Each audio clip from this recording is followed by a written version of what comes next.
بڕیار هاتیە دەرخستن ژالیە ڕێڤەبەریە خواسەر و تایبەت هەمی خاڵن هاتیینە دیارکردن چاوا دەینە سەر یعنی دەستی خوا دەینە سەر سامان و مولکی وڵاتیان ئەڤێن نها یعنی پەنابەر کوچبەر بووینەت ناوە ڕۆژاوای کوردستانی ژیانێ دەرباس ناکەن ژالیە یاسایی و ئەم دێ زێدەتر بەحەسکین چونکە وڵاتی بگشتی ناتڕازین ئەر سەر vێبەریارێ وێ بەڕێز ڕدوان سەیدوو ئەندامی نویسینگەهای یاسایی ئەنە کەسێ پاواکی ڕاستە خود گەلمەدا بەش قامشلو بەڕێز ڕدوان ئەفدەمیا باش هینوەکە ئەنە کەسیل دەست پێکێ بەحەس بکەم نەرینا هەوە دیتنا هەوە چاوەیە سەر vê biryara ku hatiye derêxistin eger dengê min bigihte te fermû.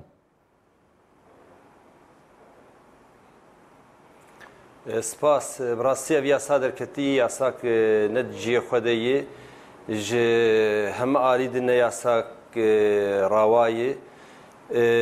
veger li tarîfa elgaib gelekê masî têdehî kê masiyayekê دانين القرابة درجة الأولى والثانية جرك فرتربا قرابة درجة سيا وشراج اللي زيادة كربانا آجر كي جرين جرك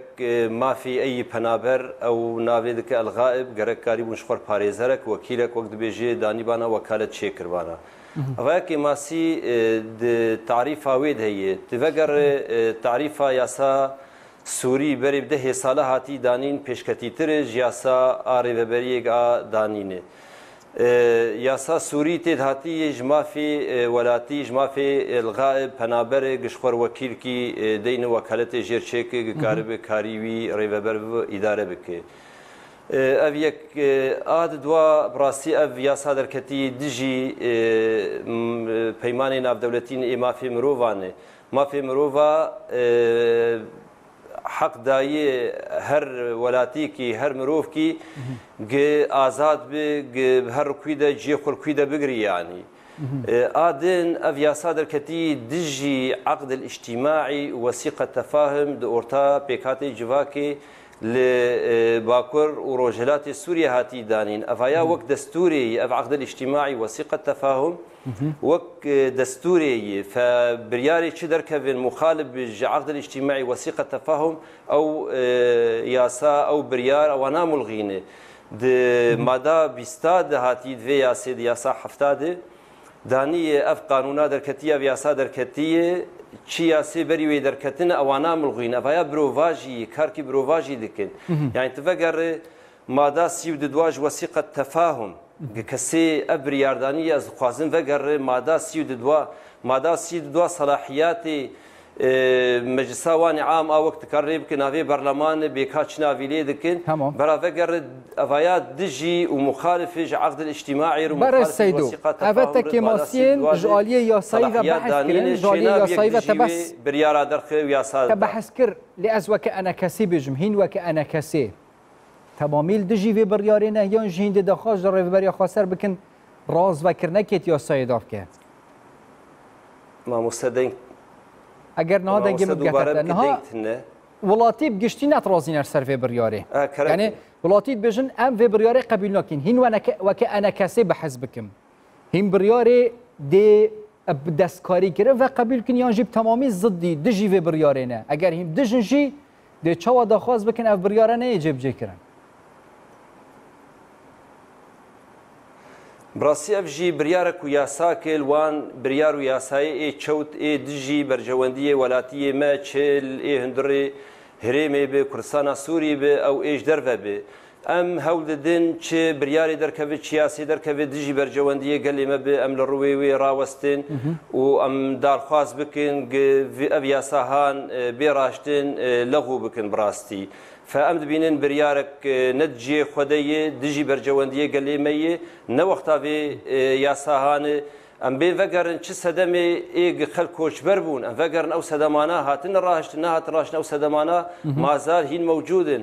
براستي يعني ام دجي في ياسا دركتي چي ياسا دركبي دجي برجوانديه قال لي ما بين ام دجي وي راوستن دج دركتني جي كار بيت ويت این وقت انا کسی دکانگید گره و برای خواستر جوینه که پیک بینم تایباتی جی نرین خوش بوی دیار کن که اف یاسا نه جب جی کرن چه جوانک هات یا دانان جالی ره و برای خواستر و کنگی به جب جی کرن اگر وزنیاری هستن انا دان وستندنك دورتا انا كسي وريفبريا خسر بارتي ويد هني لچ جواتا به وقت به جل هفدور ودني چ برياري ورو دردكوي ايد في دما هاد تبشتي دان وستندني دبه گوتوبێژ دەبێ و دۆزێر وان دەکەن و ئەڤ یاسا ئەڤ بریار دەوێ دەماها نەجێ خودەیی گەرەک ئەنها دانوستەندنەکەی ڕاستی گەرەک ئەنها چ بریارێ هەبێ دەرکەوێ متعلق بخەلکێ مەوێ وڵاتیە مەوێ گەرەک ئەڤ بریارانە ئەنها دەرنەکەوێن ئەڤ بریارێ دەرکەتن یاسێ دەرکەتن چاقد اجتیماعی وەسیقە تەفاهم ئەنها لێڤەگەرەکێژ جوان یاسار دکن ئەم وان تعدیل بکن گتێکەوێ خزمەتە بەرژەوەندیە گەلێمە فهر جوات وەک دەبێژە ئەنها ئەڤ بریارە دەرکەتیە وێ گوتوبێژ بوێ وەک دەبێژە ڕوونشتن ئارە ئەنها ڕوونشتن هەنێ دانوستەندن هەیە ئەس هوسات ئەخفنێتە تێدگەهەم بەڕێز ڕدوان ڕەنگە ئەڤ یاسا بێ جێبجێکردن نەروی دەمیدا هین بێژن دەمنەیە گونجایە ئەگەر هوسا بە یاسایەکە باشە ji بووی کو ئەگەر ژیان ئاسایی بە بڕیارەکە وسا بێ جێبجێکردن هینوەکە تایبەتیژی یعنی ئەندامێ نویسینگەهای یاسایی ئەم vê بڕیارێ بە حەز بکەین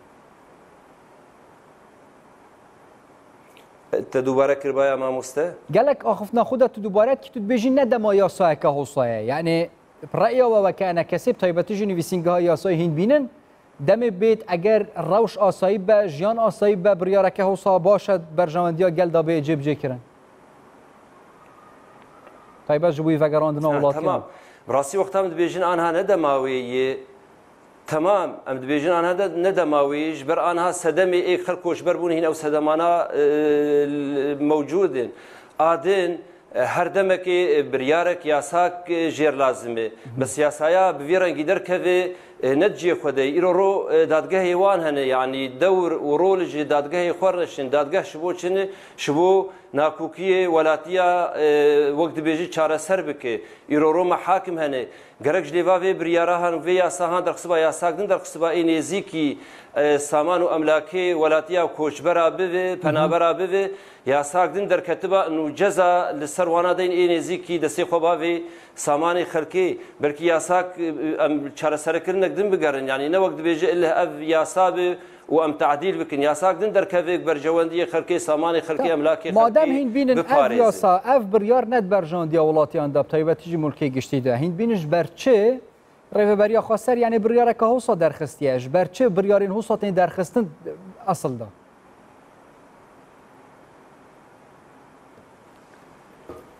براستی شبوچی دەرخستی ئەوایان وان ڤەدگەڕ یعنی تڤەگەڕ ئاناتنە ڤەگەڕ ناڤەلاتیە نەرینێ خەلکێ نەورۆ نەرینێ خەلکێت بێ بریارانە دژی بەرجەوەندیە منە دژی منێ جوی آلید براستی یعنی گلک بریار درکتنه ند خدمتا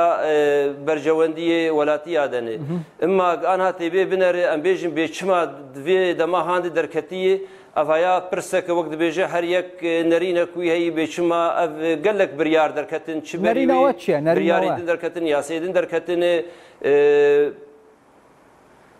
نرینامه ام دژی چی یاسی دردکوی چی بریاری دردکوی نه گریدایی به برجواندی گلی ما به ام دژی وین و ام جیر کار بکن ام وانا وقت بیجه لغو بکن ام و نهیلن وقت بیجه بجی بده تمام برای رضوان سیدو اندام نویسنگ های یاسایی انا کسی پواکی راسته خوینج قامشلود گلمه دابون زور سپاس بود سپاس